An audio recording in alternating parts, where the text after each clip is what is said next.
मोदी जी, आप देश के प्रधानमंत्री हैं।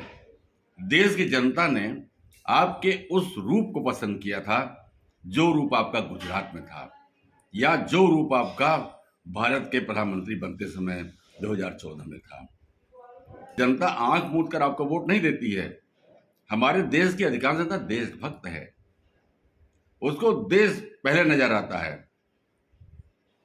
अच्छी प्रकार आपको पता है, सब देश वालों को पता है कि अधिकांश आपके वोटर वो हैं जिन्हें सरकार की तरफ से कुछ नहीं मिलता, यहां तक कि इनकम टैक्स में छूट भी नहीं मिलती। वो महज देश के लिए वोट दे रहे हैं। ये नहीं कि आपसे नाराज होकर वो कांग्रेस को वोट देंगे, समाजवादी पार्टी को वोट देंगे, ममता बनर्जी को या कम्युनिस्ट को वोट देने वाले, ऐसा नहीं है। अब आपसे एक जबरदस्त गुजारिश है हमारे देश की जनता की।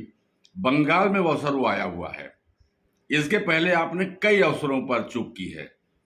सबसे बड़ा अवसर तब आया था जब बंगाल में विधानसभा के चुनाव के दौरान और उसके बाद में व्यापक हिंसा हुई, जिसमें न जाने कितने हिंदू मारे गए जो आपके सपोर्टर थे, न जाने कितनी महिलाओं के साथ बलात्कार हुआ और उनके घरों में आग लगा दिए गए। अपराध क्या था उनका? वो आपके समर्थक थे, लेकिन आपने केवल उनके लिए ट्वीट किया और संवेदनाएं व्यक्त की।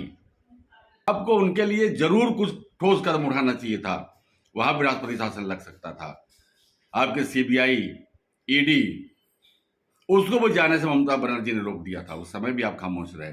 अब इस डॉक्टर बेटी के साथ रेप हुआ है, अब ये मौका है।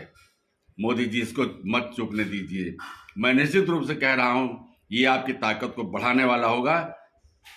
अगर आपको संकोच लग रहा है कि आपके समर्थन देने वाली जो पार्टियां हैं, नीतीश हो चाहे चंद्रबाबू नायडू हो, आपके साथ छोड़ देंगे, तो भले वो छोड़ दें, भले आप सत्ता से बाहर हो जाएं।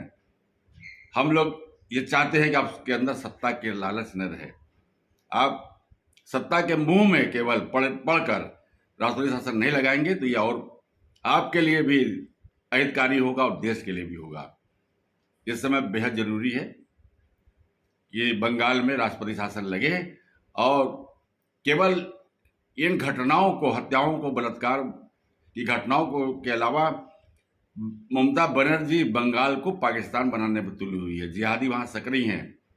कभी भी वो भारत से अलग होने की डिमांड कर सकता है बंगाल आपका। उस समय वहां के हिंदुओं की हालत वही होगी जो कश्मीर में हुई। इसलिए समय रहते राष्ट्रपति शासन लगाइए और देश की हित की बात को सोचिए। संकोच मत कीजिए। संकोच करके तो 4-5 अवसर को आपने गंवा दिया है। ठीक है दोस्तों, मेरी बातें कैसी लिखी? नमस्कार।